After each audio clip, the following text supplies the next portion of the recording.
Greetings and salutations to you all once again. It is me, the Ravenous Spectre, and today there's a little bit of a review that's going to happen. And if you look at the title below, it's a board game. Like, wow, Ravenous, a board game on a video game related channel? Blasphemy! But no, that's not the case at all, because this little thingy, as you can see below, actually deals with Magic the Gathering. Obviously, Magic the Gathering is a card game, and then it ended up going into video games, and now it's actually in board games. Now, I don't have a whole lot of knowledge dealing with Magic the Gathering. Back in the 90s when it first came out, I believe it was the mid to late 90s, something like that, when my father was still alive, you know, God rest his soul, he and I actually had played it a little bit. We didn't go into all the nitty-gritty details and all the little nitpicky kind of things, I guess you could say, with dealing with the game itself. We kind of followed the rules, and then we kind of made our own little house rules up as we played the game. But it was pretty fun for what it was. I honestly do not know what happened to those cards. I have no idea where they went. I wish I still had them, honestly. Because my girlfriend actually ended up playing the game some back when it first came out, and she's like a pro at it compared to me. I mean, you know, I mean, honestly, I mean, I don't know, maybe she wouldn't consider herself to be a pro, but when it boils down to putting her and I side by side, she's a hell of a lot better at it than I am. So, the fact of the matter is that I never really had gotten into the card series anymore for the longest period of time. I had friends of mine that were really into it, and I would actually watch them play some. I actually had seen some gameplay of it online. Gameplay, well, I guess it could be considered gameplay, especially with it being a card-based game. But something happened recently where I ended up seeing that there was a board game for the card game, if you will, you know, Cardception or whatever. But the fact is that I knew about this for a while. I knew that it was out for, I think it came out in 2013, I believe. I think the first one did. I'm not really sure. I'm sure the dates are on the back of the boxes. Yes, I said boxes. But when I went and saw it, the usual price that was running for these games was anywhere between $20 to $30, I believe. I think I actually saw it $40 at one time, but I think that was like when it first came out. So I didn't get it, you know, because I was like, well, I haven't played board games in forever and a day. I don't really want to get back into it again because I didn't really have anybody that I could really play with because of conflicting schedules and things like that, you know, with other friends and whatnot. So I looked into it a little bit more. I was like, yeah, this is kind of pretty cool. I know it's not the same, but when I was younger, there was this game called Heroes Quest. I think it's called Heroes Quest. It was like a knockoff of Dungeons & Dragons.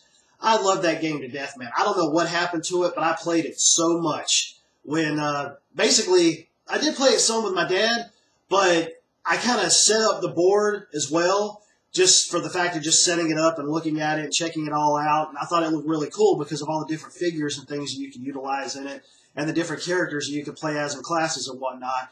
I'd really love to be able to get that again, but to have it complete is like really expensive from what I've seen on eBay, and I haven't seen it anywhere else out in the wild or anything like that.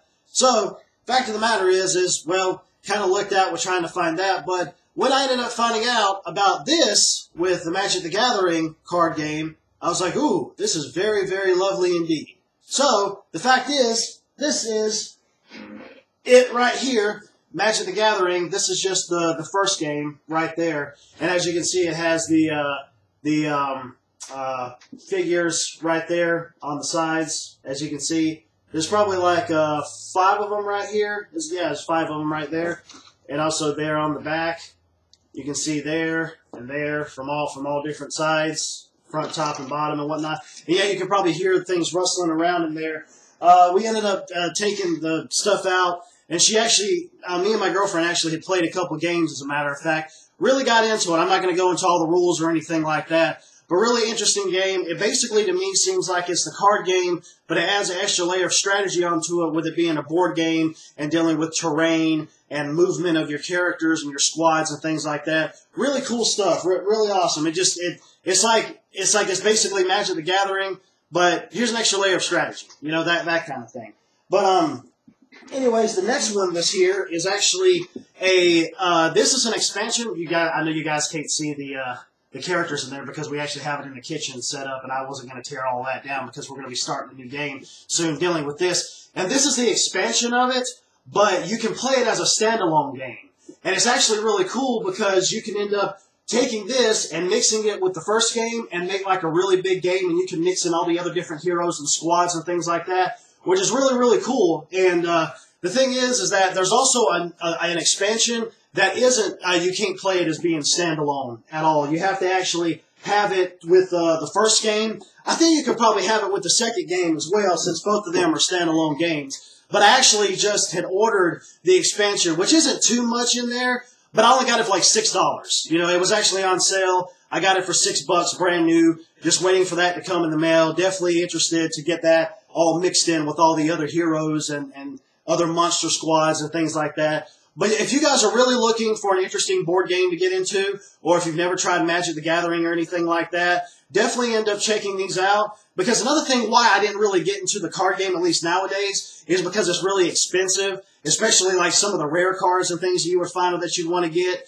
So, yeah, maybe I'll get into the card game maybe later on down the line, possibly, if this really does grab onto me and I want to, like, build decks and things like that of my own little army and, you know, whatnot. But this is basically just getting me back into it once again, because I haven't, like I said, I haven't played the card game since like the mid to late 90s, whenever it came out, or at least when I had my experiences with it. So, yeah, just playing that from way back then and then playing this now, it's like a different experience for me once again. I knew very little about it, but knowing I'm older now, I'm wanting to get more into it, I guess you could say, and wanting to learn it better. And the thing is, though, is also about the rules when it deals with these games, is we follow the rules. We pretty much follow all the rules when it comes to board games, but just like with board games, you can have house rules, you can make up your own rules, you can take out some rules, and there's just a couple little nitpicky details that are inside of both of these games that I ended up taking out. Like, for example, when you end up going up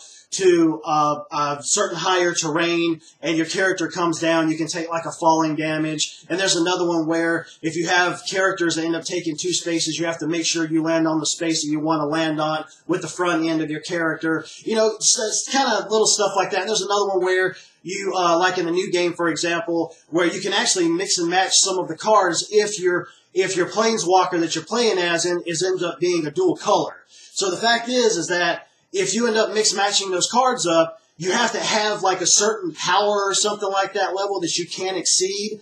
Like you can only have 12 cards, or not really 12 cards if some of those other cards that you're wanting to have in your deck actually exceed the specific level that the game says for you to be able to have or something like that. I'm like, that's just like, you know, that's just like a nitpicky detail for me. I'm just like, I don't want to deal with that. I just want to be able to get into the game, follow the main rules, and have fun. That's kind of the main thing for me.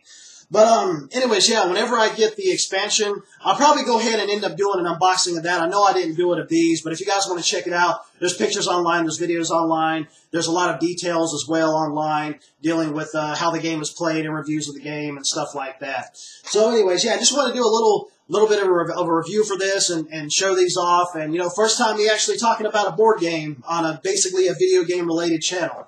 You know, so, but anyways, I will go ahead and I will end this like I always do. Later, taters.